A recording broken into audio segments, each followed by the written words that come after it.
Hello dear aspirants, आप देख रहे हैं चैनल स्टडी विद मनप्रीत। आज के इस वीडियो में हम बात करेंगे उन महत्वपूर्ण टॉपिक्स के बारे में जो अक्सर सीटेट और टेट के एग्जाम्स में पूछे जाते हैं और 100% उनसे प्रश्न बनते ही हैं।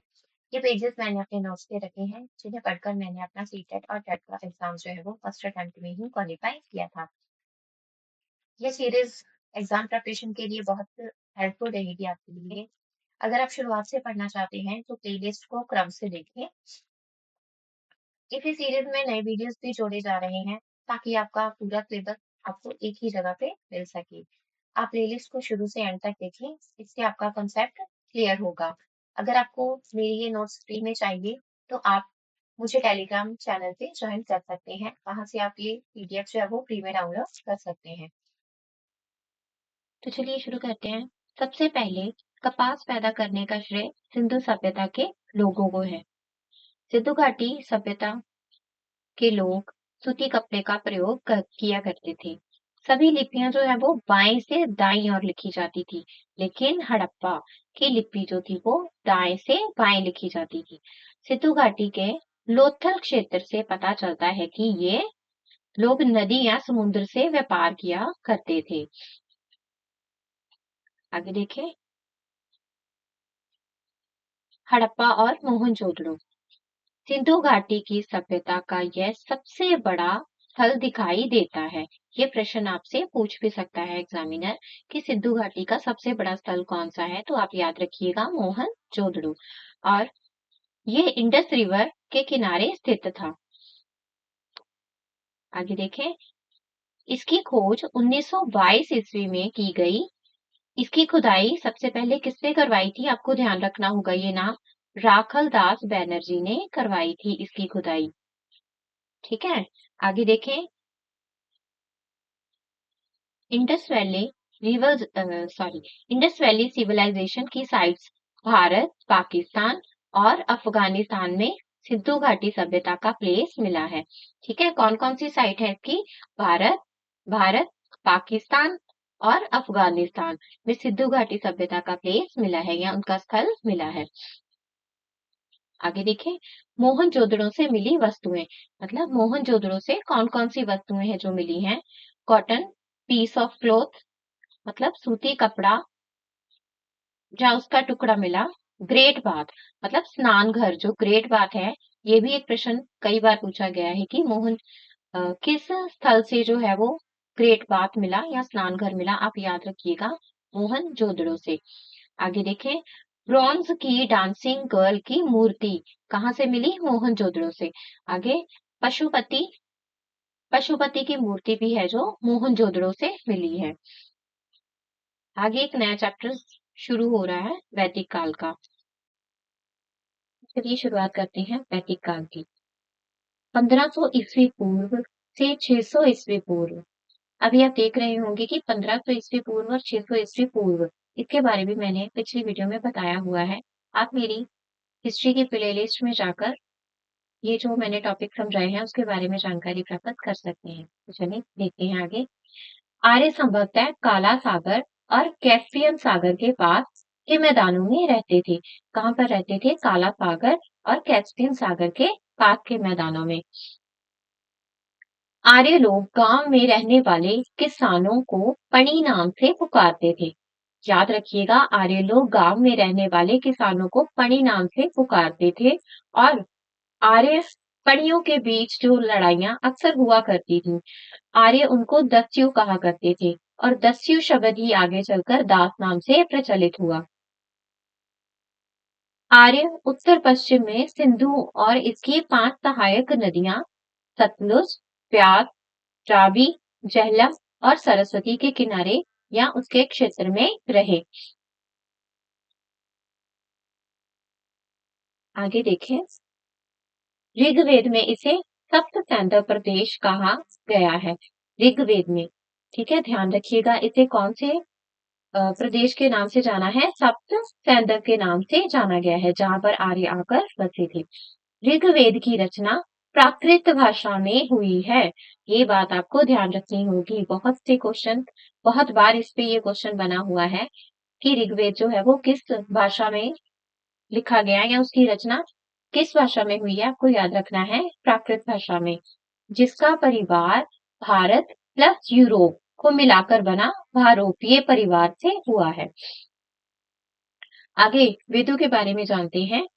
वेद, ऋग्वेद, यजुर्वेद, सामवेद और अथर्ववेद।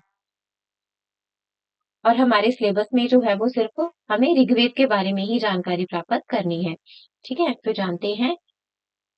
इनके उच्चारण का काम पुरोहित ही करते थे, मतलब ऋग्वेद को उच्चारने का काम जो है वो पुरोहित करते थे। ये आम मनुष्य द्वारा नहीं लिखे गए हैं। इनका संकलन वेद व्यास द्वारा किया गया है। इसे नित्य कहते थे, नित्य कहते हैं, मीन्स इसे गॉड गिफ्टेड माना जाता है। आगे ऋग्वेद के बारे में जानते हैं। नदियां, सबसे ज्यादा इंडस सिंधु नदी की चर्चा इसमें की गई है। ठीक है, आगे इसमें सबसे पवित्र नदी किसे कहा गया है, सरस्वती को। याद रखिएगा, ये भी एक क्वेश्चन बनता है कि ऋग्वेद में सबसे पवित्र नदी किसे माना गया है, तो आप ध्यान आंसर लिख के आइएगा, सरस्वती को। इसमें गंगा यमुना के बारे में सिर्फ एक बार चर्चा की गई है। यह भी प्रश्न पूछा गया था पिछले एग्जाम्स में कि अ, गंगा और यमुना के बारे में कितनी बार चर्चा ऋग्वेद में की गई है, तो सिर्फ एक बार। व्यास और सतलुज का जिक्र भी इसमें मिलता है, मतलब व्यास नदी और जो सतलुज नदी है उसका जिक्र भी किसमें मिलता है, ऋग्वेद में। और जानते हैं इसके बारे में। यह विश्व का सबसे पुराना ग्रंथ है, विश्व का सबसे पुराना ग्रंथ है। इसमें प्रार्थना, सुक्ता और ऋचा पाई जाती है। ठीक है, तीन महत्वपूर्ण देवताओं की प्रार्थना की गई है। इसमें तीन देवताओं की प्रार्थना है जो की गई है। देखते हैं इंद्र के बारे में।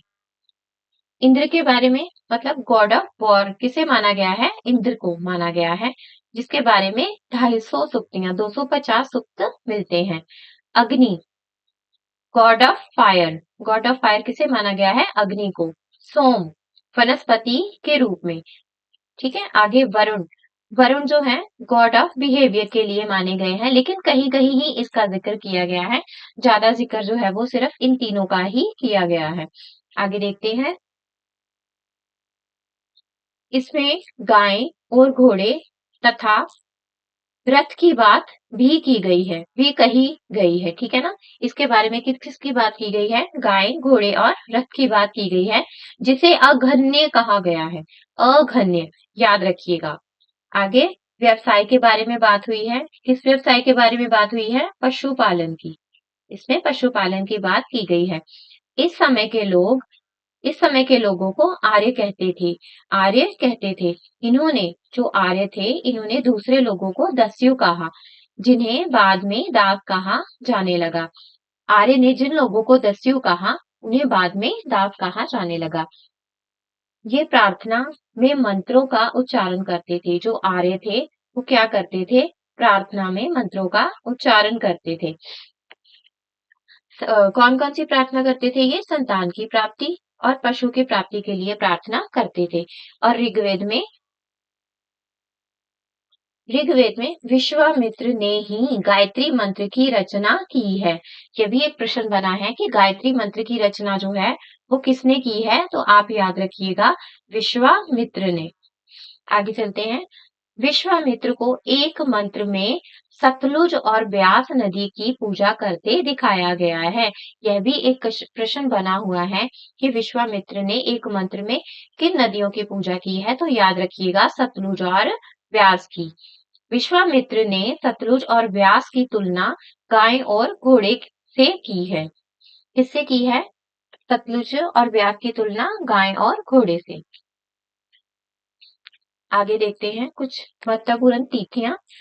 वेदों की रचना का प्रारंभ, वेदों की रचना का प्रारंभ कब से माना जाता है, लगभग 3500 साल पहले। ठीक है, महापाषाणों का निर्माण की शुरुआत कब से मानी गई है, लगभग 3000 साल पहले से। ये प्रश्न बनते हैं, आपको इसमें मैचिंग करने के लिए भी दे सकता है, इसलिए ध्यान रखिएगा। इनाम गांव में कृषकों का निवास कब से माना गया है, 3600 से 2700 साल पहले। ठीक है। आगे इनाम गांव के बारे में थोड़ा देख लेते हैं। इनाम गांव में मृतकों को प्राय उत्तर दिशा की ओर सिर करके दफनाया जाता था। ठीक है। बाकी जो जगह मिली है वहां पर मृतकों का सिर जो है वो दक्षिण दिशा में किया जाता था, लेकिन इनाम गांव ऐसी जगह पाई गई है जहां पर मृतकों का जो सिर है वो उत्तर दिशा की ओर करके दफनाया जाता था। आगे देखें। चरक ने मनुष्य चरक ने मनुष्य की 360 हड्डियां बताई थी।